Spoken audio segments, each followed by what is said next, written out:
Regarding the SDGs number 11, available cities and communities, we can say that this consists of different ways and methods between forms of ensuring a home, a future, fixes, food for those people who lack these privileges. We can say that the inclusion of this also aims to improve low income in people with the means to subsist with insurance and support in all the countries. Safeguarding heritage and growing society to maintain a mind that cares about growing care. This is made up to people who needs in an environmental and social way, such as caring for improving roads. Everyone deserves to live in a world where our cities and communities are designed to be inclusive, safe, resilient, and sustainable. We all have a role to play in helping the UN achieve this goal by the year 2030. But the idea of a sustainable city isn't new. Ancient civilizations like the Greeks designed cities for the benefits of all citizens. They made it easy to travel by planning streets in straight lines. They kept everyone fed and watered by setting up markets and building aqueducts, and even pioneered public parks where citizens could relax in nature. Today, our definition of livability has evolved to reflect the needs of people living in a modern world. We want people to feel safe to travel through their communities, to have access to affordable housing, and connect with their neighbours in shared spaces and at public events, because communities thrive when people develop a sense of ownership and belonging. It's easy to feel isolated from a community. It happens in big cities when buildings are not designed to give disabled people access.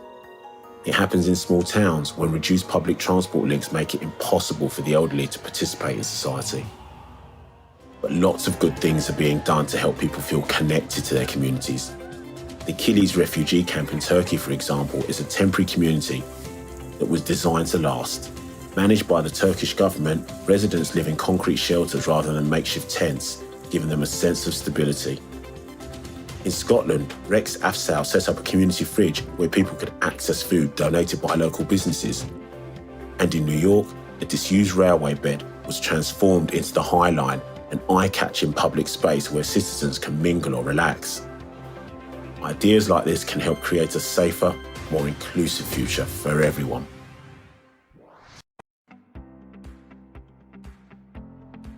Okay, we continue with the point number 12, responsible consumption and production. This point, in fact, is do more and better with less. The argument in specific is that they use the resources efficiently and they produce more things with less in a company. Everyone deserves to live in a world where we produce just enough of what we need and reuse the stuff that we don't, so that our streets are kept clean and our green spaces stay green. There are ways for us to cut down on consumption, the stuff that we use, in order to cut down on production, the stuff that we make. For example, if people take the bus to work instead of everyone driving their cars, that will reduce the need to produce more vehicles and use more gas. If we recycle the plastic packaging that our food comes in and use it to make new things, like clothes or art, that stops plastics from being dumped in the sea, where it can make life difficult for sea life. But demand for things is rising. With more and more people living on Earth, we're producing more cars and more gas than ever before, and more plastic packaging, which has to go somewhere, whether that's in the ocean or landfills, which leak dangerous liquids into the water system. But good people everywhere are working hard to help us cut down on the things that we make, the things we use, and the things we throw away. Students are taking part in recycling projects, changing the way they think about waste by reusing it to create new things. Grown-ups are swapping diesel and gas-powered cars for more eco-friendly electric vehicles, which are much better for the environment. And others are helping put a stop to food waste by collecting leftover foods from hotels and restaurants and giving it to people who need it most.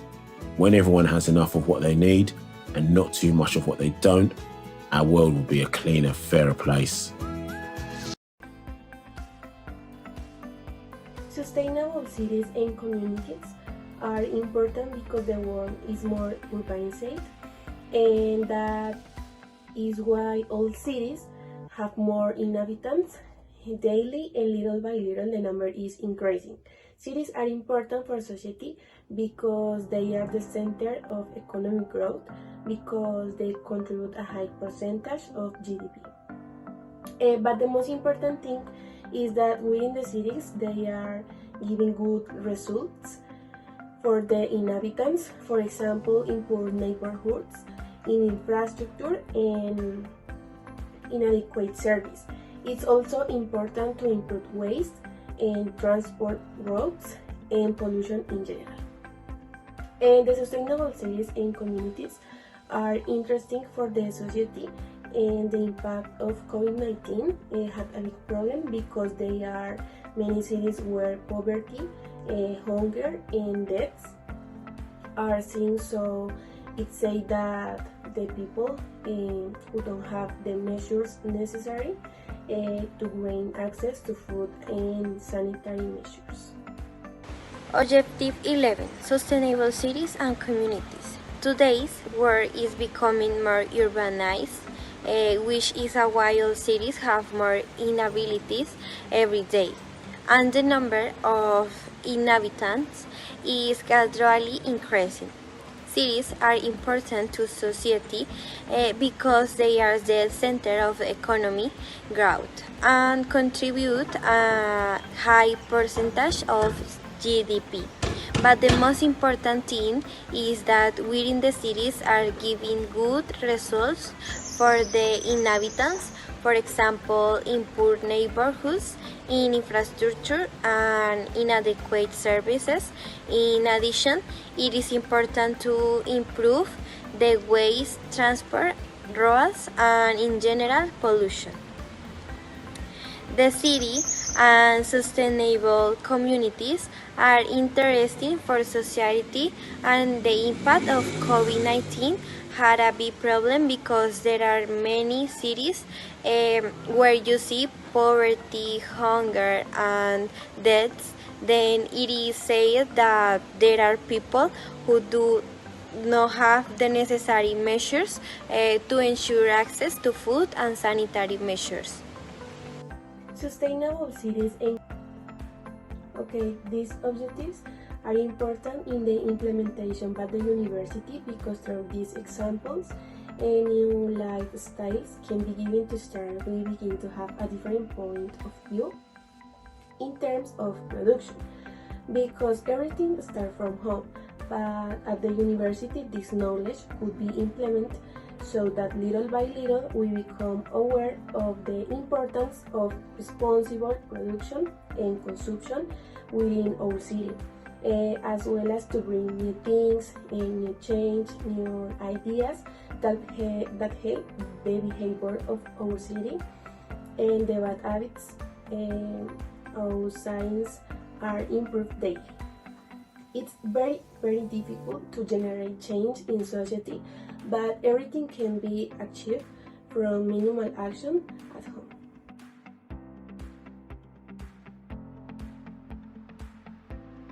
We can contribute in the following ways. Personally, we will have calculate our carbon footprint, induce portrait climate, create a climate neutral now. This policy seeks to incorporate climate change management into public and private decisions to achieve climate resilient and low carbon development, reducing the risk of climate change and taking advantage of the opportunities it generates.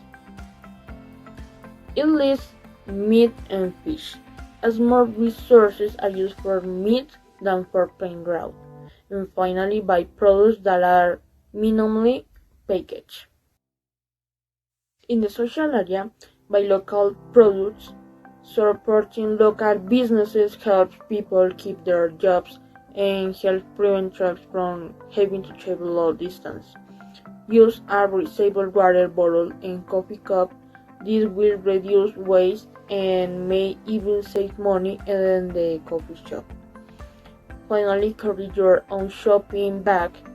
Ditch the plastic bag and start carrying your own reusable bags.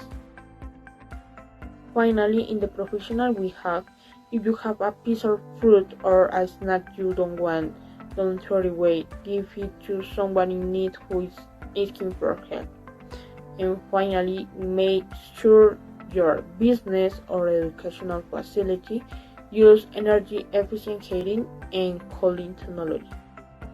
I will believe that the best way to implement an SDGs is to take a national census of how we well-being people are to help those who need it, knowing what percentage they are willing to contribute to improve a service, and a hand to people who need it.